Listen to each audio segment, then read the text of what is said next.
I'm going to do something, and it's going to stay something, and we're going to have a show. Oh my goodness. I'm going to have to start using this auto start with OBS because you got to say you want to start your broadcast and then click on go live again. And then what happened last time was I must have clicked it more than once because then it started and stopped the stupid thing simultaneously somehow. So right now I show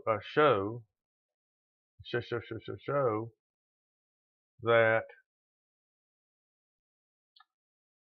I'm streaming.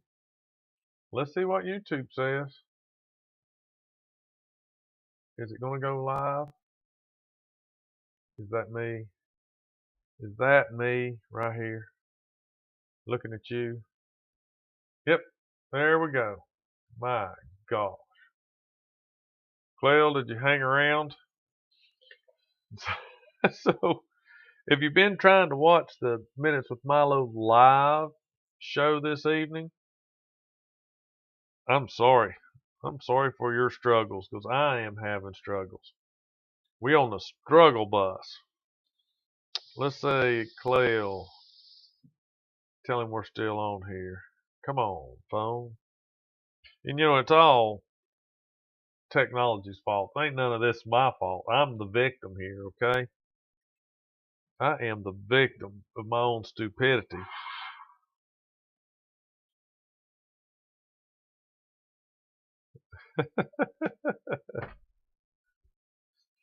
Okay, so let's get rid of me on YouTube.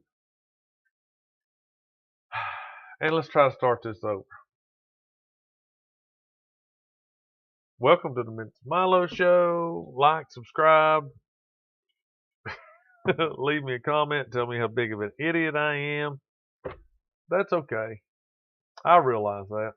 Sometimes I'm a bigger idiot than most of the time.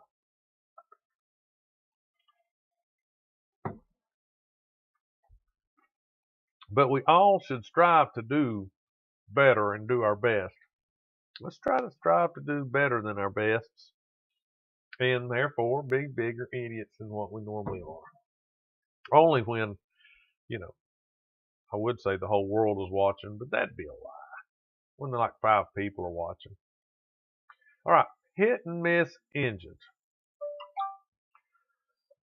What, he says trying to find me. I know it. It's crazy. It's all out there. So a hit and miss engine, and this is just my take on it. I did a little research, and we'll look at the, you know, the true a definition of it from Wikipedia, but it seems to make sense. So the first internal combustion engines were large, and just like everything else, you deal with the technology and the skills that you have. So when they first looked at internal combustion engines, you know, not all of them were in a car. So I think they made like a transition between steam and internal combustion. And of course, steam were, you know, large engines because you had to cast iron in molds to make the parts. And so in the 19th century, like early, even before then, 1890s, up to the 1940s, these engines got used mainly as a stationary means of work. That Clell's back.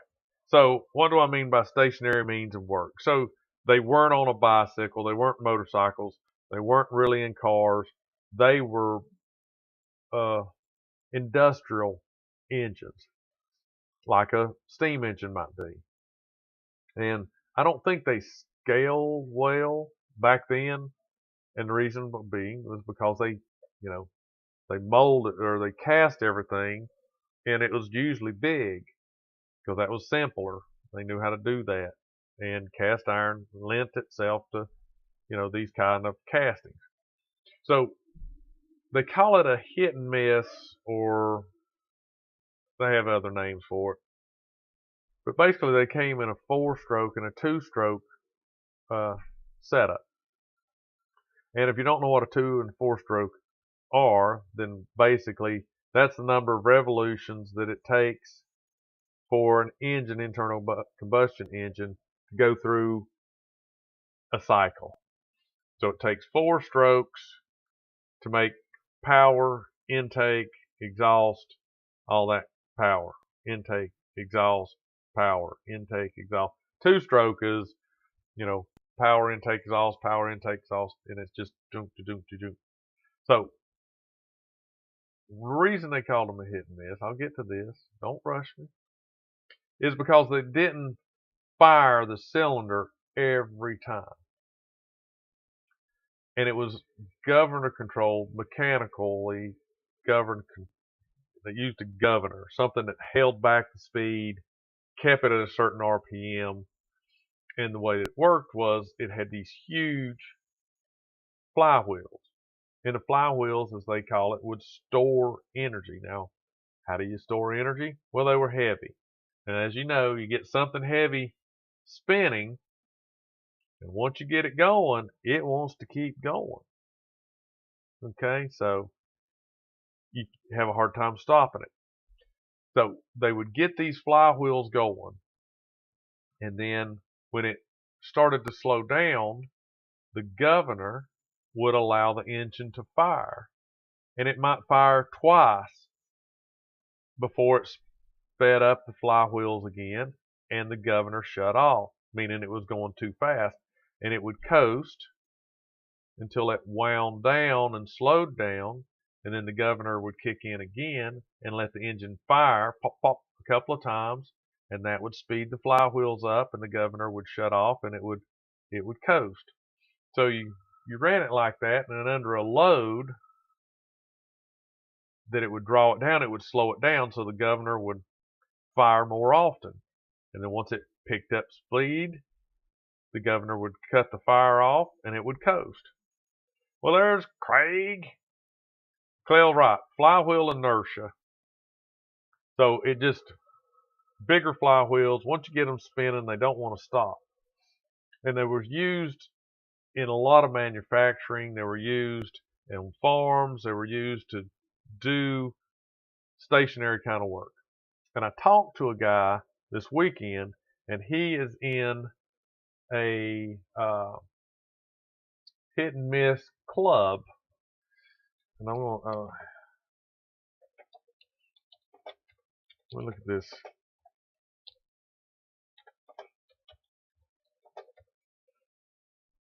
And he was telling me, I didn't know this, maybe y'all did, but hay was cut by hand first, and they stacked it because they didn't haul it far. Then they would haul it to the barn, but it was still in a haystack. Then one of the first things they did during the Industrial Revolution, I guess, they used hit and miss engines to run the hay baler. And the funny thing was, you brought the hay to the baler. And so the hit and miss engine would run, and then there would be a big old belt. And I'll show you one of these deals where it's really kind of cool. This guy runs a wooden box making company, like back in the early 1900s. And he runs a hit and miss engine that has a belt on it, and then that runs a shaft that's got other belts on it. And that's one of the things this gentleman described to me was, not only did they use it on the farm, they used it in industry. And he used the example of a sewing factory. But back to the farmers, they would bring the hay to the baler, and they would throw it in the machine that was being turned via the hit and miss engine, and it would take the straw or the hay, put it in the machine, and then spit it out the end in bales. So if you had a wagon full of hay, it would be loose, and you would take it to the baler. You'd throw it in the baler. It would spit out bales. You put those on your wagon, and then you could store them. So it was almost like a sawmill. That's what it reminded me of. And they used hit and miss engines in sawmills. So the engine in the device, whether it was a sawmill or a hay baler, didn't really move around. And I'll tell you why. A 4 or 5 horsepower hit and miss engine that was big enough and had enough torque, flywheel inertia, might weigh 1,200 pounds.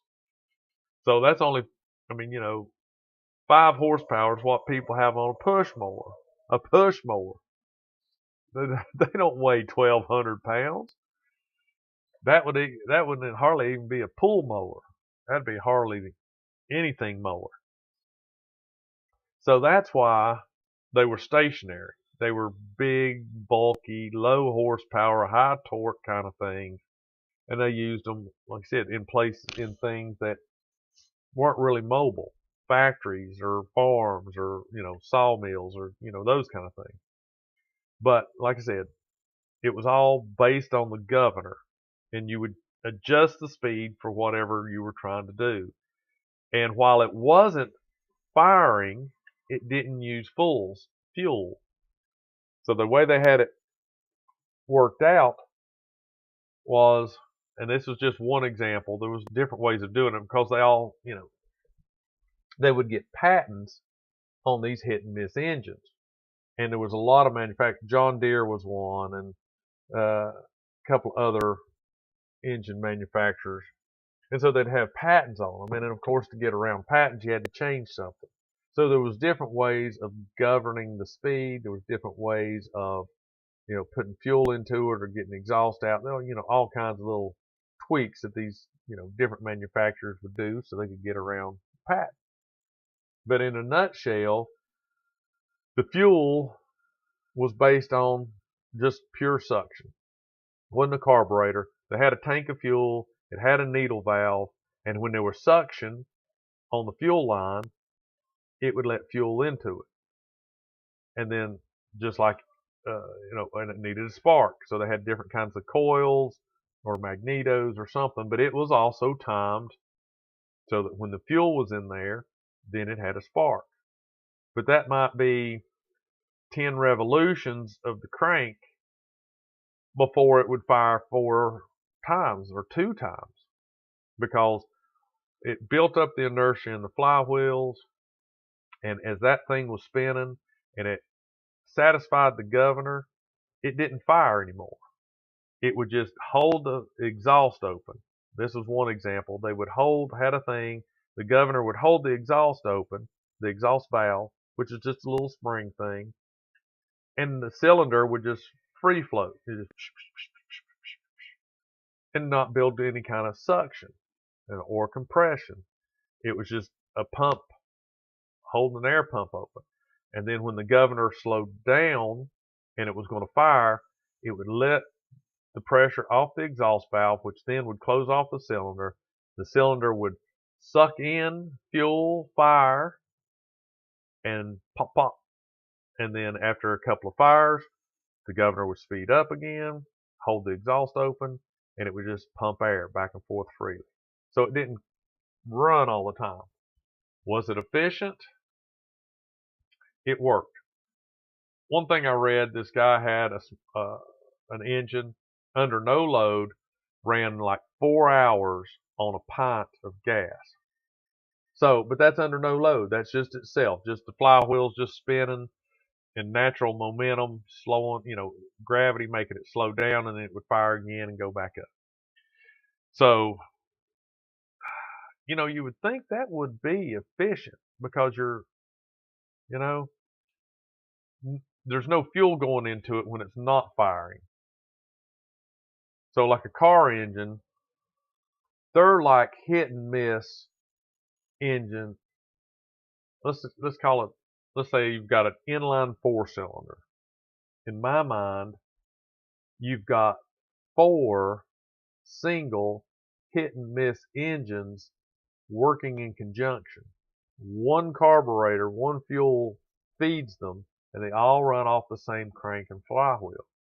So that's the way I kind of think about it. In the four-cylinder, even though the pistons are going up and down and things are going on, it's not making power on each piston every time the piston goes up or down. And that's kind of like the hit or miss. But that's where the similarity stops, I guess, because on a regular internal combustion engine like that inline four, it's going to hit no matter what the governor says. All right. So there's where the, like I said, the similarity stops. But everything in a hit and miss engine is controlled by this governor that, it reaches a certain RPM and the governor shuts everything down. It lets it coast until the RPMs drop. Then the governor kicks in and makes it fire a few times. And then when the RPM's reached again, it idles.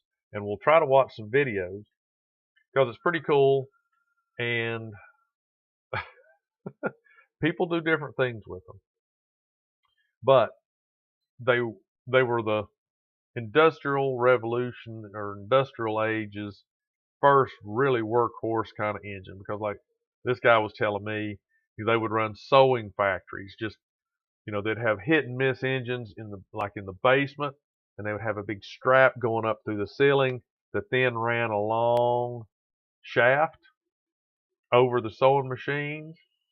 And instead of each individual sewing machine having its own motor, they just had a belt that ran from that overhead rod that came down to their machine, and as it spun, the sewing machine spun. And of course, that's simplistic because you can't, have the sewing machine running all the time. So they had to have a way of connecting it, disconnecting it, to the fly or to the rod that was spinning off the hit and miss engine. I don't know, I'm not explaining it very well, but you'll get an idea when you see this one guy's setup on the box manufacturing. But let's look at its history real quick. And they've got, on Wikipedia, they got like, little model.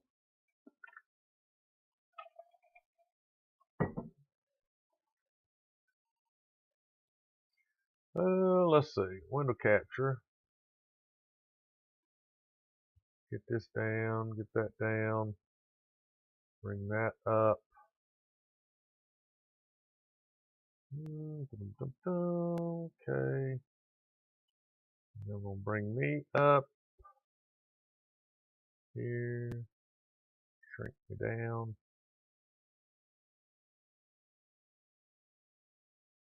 No, not at all. Oh my gosh.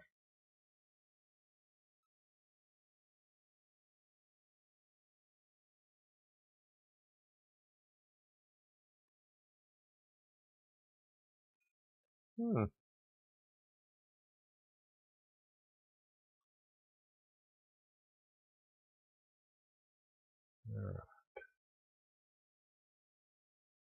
Move that up there. Jeez, I gotta get, there we go. So, hit and miss engine, the type of stationary internal combustion engine controlled by a governor. To only fire at a set speed, there are usually 2 or 4-stroke versions were made. It was conceived in the late 19th century and produced by various companies from 1890s to the 1940s. The name comes from the speed control on these engines. They fire or hit only when operating at or below a set speed, and cycle without firing, miss, when they exceed their set speed. This is compared to the throttle governed method of speed control. So a hit and miss engine is type of a flywheel engine. A flywheel engine is an engine that has a large flywheel or set of flywheels connected to the crankshaft, like this little dude right here. So this is a very small version, but you get the idea. 2 flywheels, so they're balanced. This is what controls the inertia of it. I mean, this is what they get spinning. And you maybe on one of these flywheels they would have the belt running off of it. But you can see some springs maybe right here on this wheel, and that's probably part of the governor. You've got your exhaust and intake ports right here. These were all mechanical. And like I said, the way they controlled it was most of the time they would hold the exhaust valve open, which then would just let air flow free. And then the governor and all. There's a fuel bowl and all that kind of stuff. Let's go back. Can we go back? There. Oh, no, go back more. Oh, there it is. Okay. So, many engine manufacturers made hit-and-miss engines during the peak use from approximately 1910 to the 1930s, when more modern designs became to replace them. Some of the largest engine manufacturers were Stover, Hercules, International Harvester, John Deere, or Waterloo Engine Works, Maytag, and Fairbanks Morse. So, construction. Fuel system of a hit-and-miss engine consists of a fuel tank, fuel line, and check valve, and the fuel mixer. So you can run them on kerosene or diesel. Could have been used to run wash machines. So let's see. They said this guy said they could run them on lots of different types of oils, but in here it talks about them getting started maybe on gasoline and switching it once it was running and started to a cheaper kerosene or diesel fuel. But the mixer was just a needle valve that would drop in fuel at a certain rate to mix just the right air to fuel ratio. So, of course, it had spark plugs. Sparks to ignite the fuel mixture were created by either a spark plug or a device called an igniter.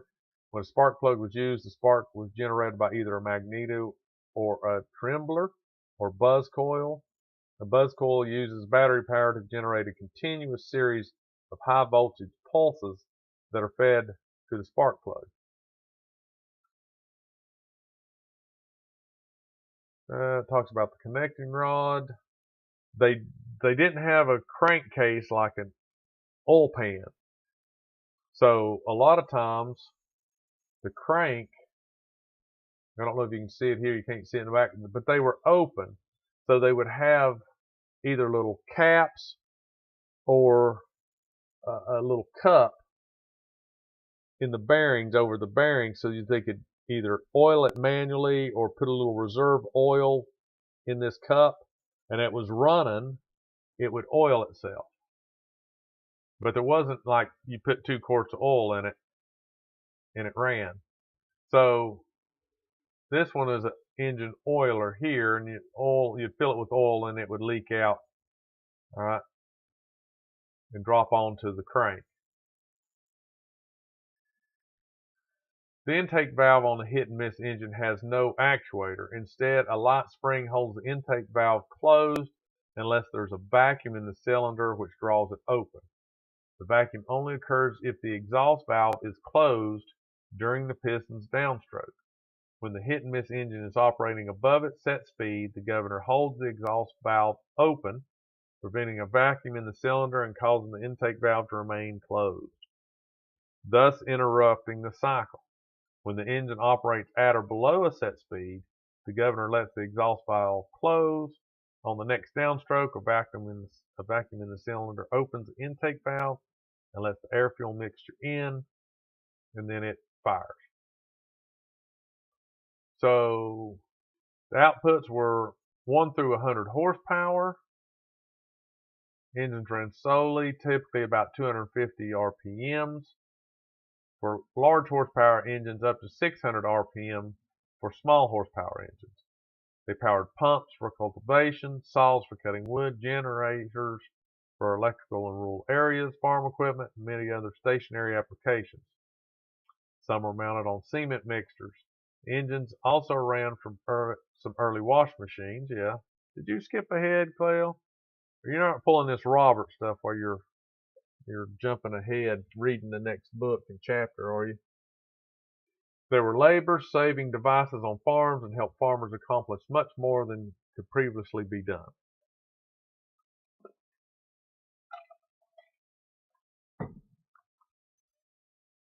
So this one has a Jaeger trash pump used for pumping dirty, trashy water. It has a Hercules 2.5 horsepower engine. This is an example of an integrated function of hit and miss engines. Let's see what. So the engine's here, which looks like it makes the arm go up and down the pump, and then it shoots water out. That's integrated. And see, they had it on wheels.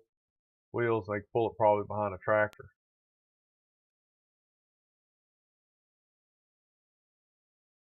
Let's see. In the late 20s, International Harvester already had the Model M engine, which was an enclosed version of the flywheel engine. The next step was the Model LA, which was totally enclosed engine except for the valve system, featuring self-lubrication, reliable spark ignition, faster operating up to 750 to 800 horsepower, and most of all, light in weight compared to earlier generations. While the 1.5 horsepower model still weighed 150 pounds, it was far lighter than the Model M 1.5 horsepower engine, which was 300 to 350 pounds. What say? So, pretty heavy. Wonder what happened to the engine that they used to run the wash machine with. Have any idea? Because this guy I was talking to, he said he had just picked up some odds and ends somebody had. It wasn't a full engine. He was looking at how to get it all back together.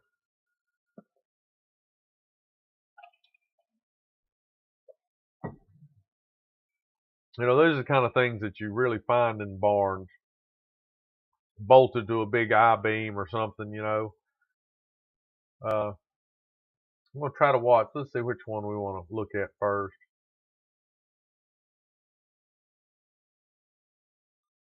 Some of these videos. Oh, we don't want to watch the ads. All right, so this is one we're going to try to watch, but I don't want to jump to it real quick. Let's look at this one. Let's see if we can watch this guy right here. And this is the one I was talking about that Mr. Shoptall here.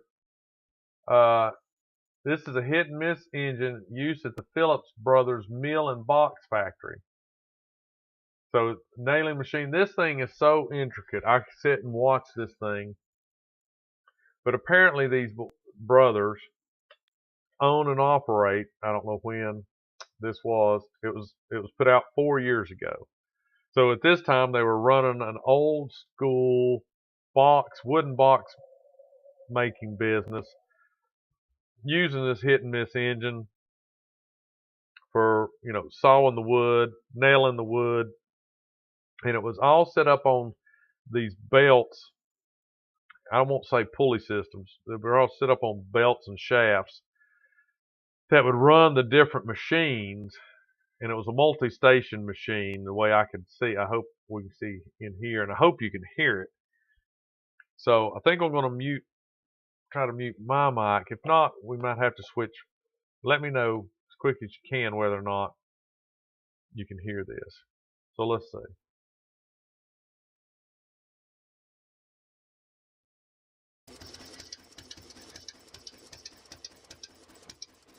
So can you hear the engine running? See it down in here? There you go. See it? And it goes up through the floor. Can you hear it running? All right, cool. Does it sound okay? Do I need to turn it up or anything? So here the dude is just sawing these little blocks, man. He's got the jig set up and he's just going after it, piece after piece. Okay, so let's crank it up. Can we crank it up?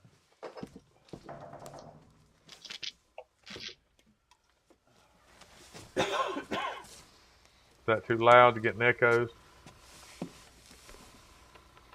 So see, he's got this dude sitting out, bolted to the floor out here. A little while before we're out of fuel. Okay. So he's getting them flywheels spinning up.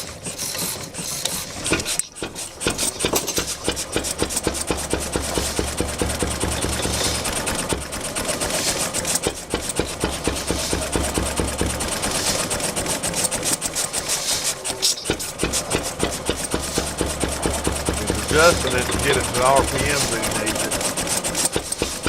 See, this would drive me crazy because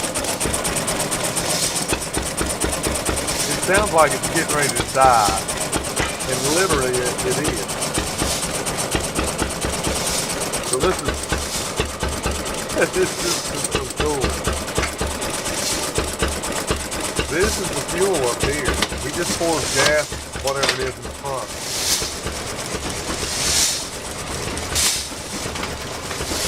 Now this is a nailing machine. Yeah, the governor keeps cutting it out. And that's the hit and miss part of it.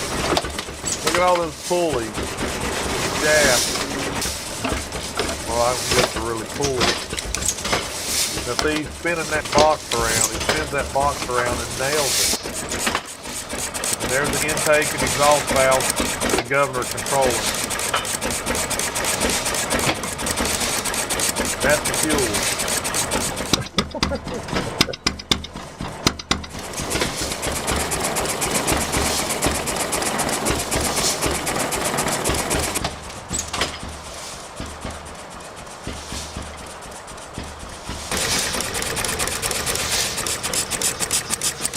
Alright, so this is getting ready to come to an end. So he shuts it off.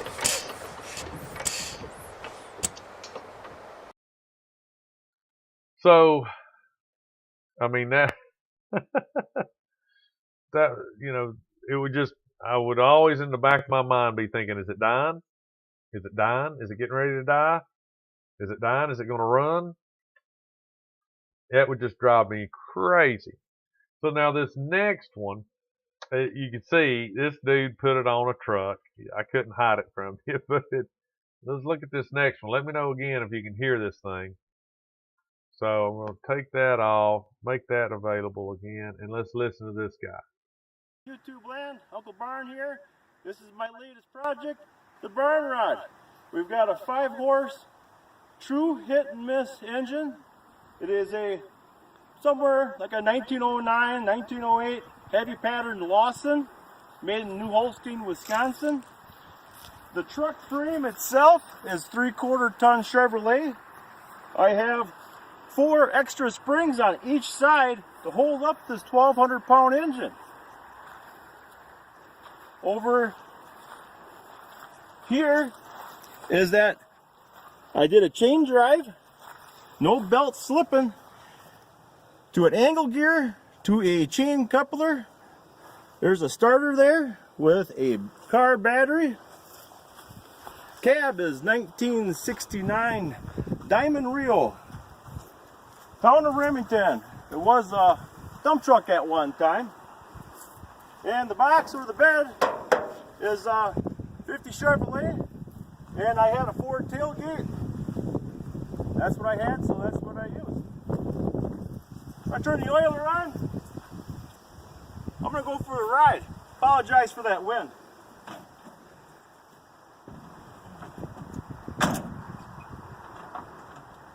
Reason why I built this is that I'm a gas engine guy, and now I can attend tractor parades. And I'm also going to hit some car shows too. Hope to see you there. Contact.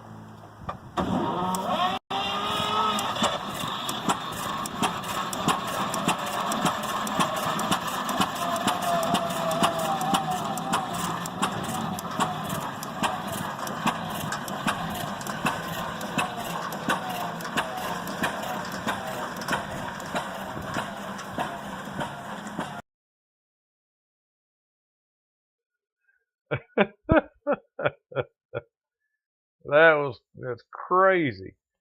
That's just crazy. Oh my goodness. Let's go there. Put that over there.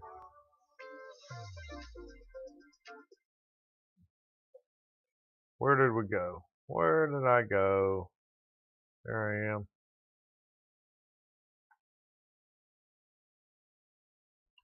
Get me back in here. There it is. All right. So the hit and miss engine. As you see, it was. I wonder how they come up with these ideas. Like I said, a lot of it was just because I'm sure they did what they had to do with what they had to do it with, right? So they were simple to make, apparently, with minimum. I won't say minimum moving parts because like I said, if you think of it, they look like single cylinders, but two flywheels. They have to have the governor system. They have to have this rod. They have to have these springs. They have to have the fuel control, whether it's just a simple drip valve. They had to have a place to hold it, a tank. They had to have oilers, and I don't know if you could hear it or not, but before he got into the truck to start it, he reached over and turned this on the engine, and he said, "I'm turning the oiler on." So he had a reservoir on the top of the engine that he could cut on, and it, I'm sure, dripped oil, ran this, a certain controlled amount of oil down onto whatever the crank or whatever bearings he needed to oil while he was running it. So they had to come up with all those kind of things. And even though these things say, well, it was a simple engine, I would have never thought of it. I mean, to me, a simple engine is a propeller with a rubber band, and you go wiggy, wiggy, wiggy, wiggy, wiggy, wiggy, and throw it. That's a simple engine. Uh, you know, it's got more than two moving parts. I would have never thought of it. And these people that invent these things, and then they make them when the only thing they could do was cast, heat up iron and cast it. And it just blows my mind. But it worked. They made, you know, sewing factories and all kinds of factories were run off these things. And you saw that was like, I don't know, 3 or 4 horsepower engine on that truck, and it was 1,200 pounds. Crazy. He didn't know, and I mean, he didn't talk about it. There's another video. This guy, Barney Kedrowski. Barney Kedrowski. That was this intro was 3 years ago on that one. So he has another one on there where he goes into a lot more detail. It looks like he's made some upgrades and stuff to the motor and chassis and all that kind of stuff. But this led to the first farm tractors, and well, not the first ones. I'm pretty sure that they had them and were making them about the same time this hit and miss engine thing come around. So,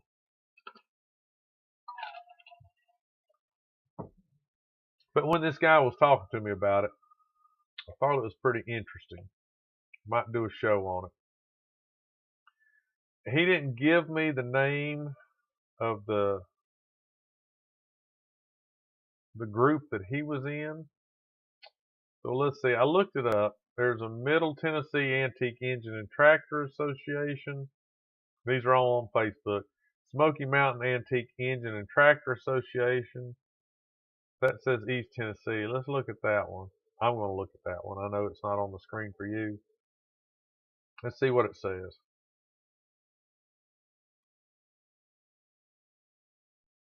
Well, let me share it. This is pretty interesting. This might be the one that he's kind of involved with. Who knows? I didn't ask him. So it says it's out of Knoxville, Tennessee. Ah, what the devil? Quit that. There we go. No, I don't want. Don't start the video.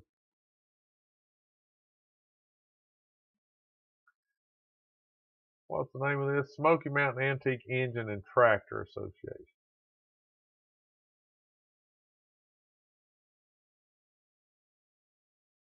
When was the last time this thing was updated? 2022.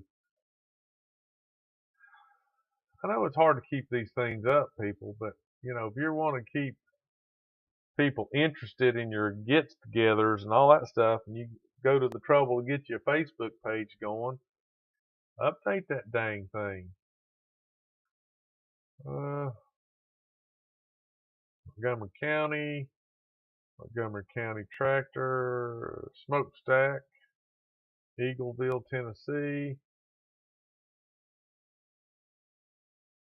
The East Tennessee Antique Engine Association will once again be showing.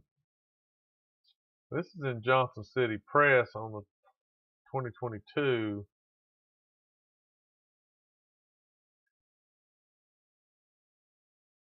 East Tennessee Crank Up features antique engines. Oh my gosh. I don't want to subscribe. No, oh, gee gosh. Oh, so you can't even enjoy something anymore. It's like, oh please, buy something. Gee, stop. Stop. You can't, can you? Can't just stop. You can't just let me read something nice, can you? No, you ain't. You know what? Don't buy anything from Johnson City Press, people. Don't buy anything. Don't buy paper. Don't do anything. Whatever you do. Alright, I'm done. People drive me crazy with their crap. Alright. Well, there you have it.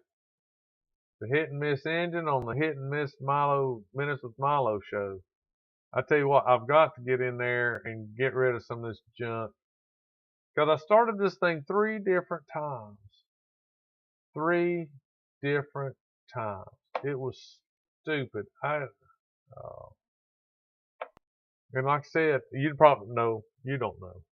Because I said it, nobody was listening. Because the first 14 minutes of that first show, I didn't have any sound. The second show, I somehow cut it off like in 2 seconds. But it's all the technology's fault. It's never this guy's fault. I have no, no, it's YouTube's fault. This internet, it's this software's fault. You know how it is. It's not my fault. Can't blame me. Can't blame me. But I've got, let's see, how many out there right now? All right, so I've got one going live right as we're all watching. It says one watching. Craig's bumped out.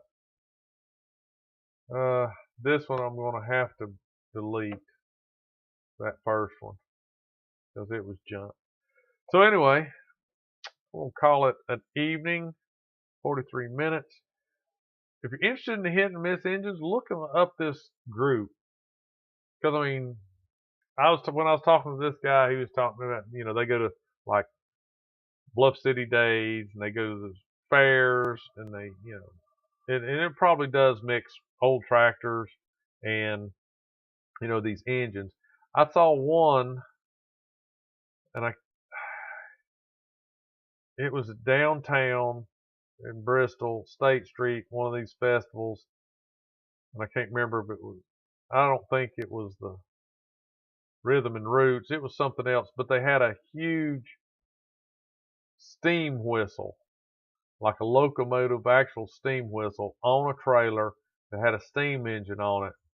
And they would fire that thing up every once in a while, build steam, and they would play on that whistle, and oh my gosh, you could hear it, you know, all over town. And that's how they generated interest in the old technology. Steam engines, hit and miss engines, tractor engines, you know, all those kind of things. So if you're interested in that, join a group, because this guy was saying he was afraid, young people aren't really interested in this kind of stuff, but you have to get out there and present it to them. I'm sure there's little kids. You got to get them little when they're interested in pushing around little dump trucks in the gravel, and then you could show them a hit or miss engine or even a steam engine and really get them on, thinking about it. But anyway, I appreciate everybody coming. If you're watching it later and you lasted this long, then, thank you very much. Like, subscribe, tell your friends, your husband, your wife, your banker, your accountant, your masseuse. Ooh, maybe if you're rich enough to have your own masseuse, you can just send me like tons of money and I can make the show better with better equipment. But anyway, I appreciate you coming. Craig, have fun on call. I know you're just looking forward to it. You can't wait. I bet you if you made a couple of phone calls, you could go on tonight. You could. I bet you could. But they'd work with you on that. You could just jump right in there tonight. So thanks everybody. And Monday at 9, I want to confess right here. I've made another cooking video. I don't know if I'm going to put it out. It wasn't what I thought it was, but I did a little more research. I think I'm going to try it again and do one the way I want it to be done. So, but anyway, look for another cooking video, and I appreciate it. See you later. Have a good weekend.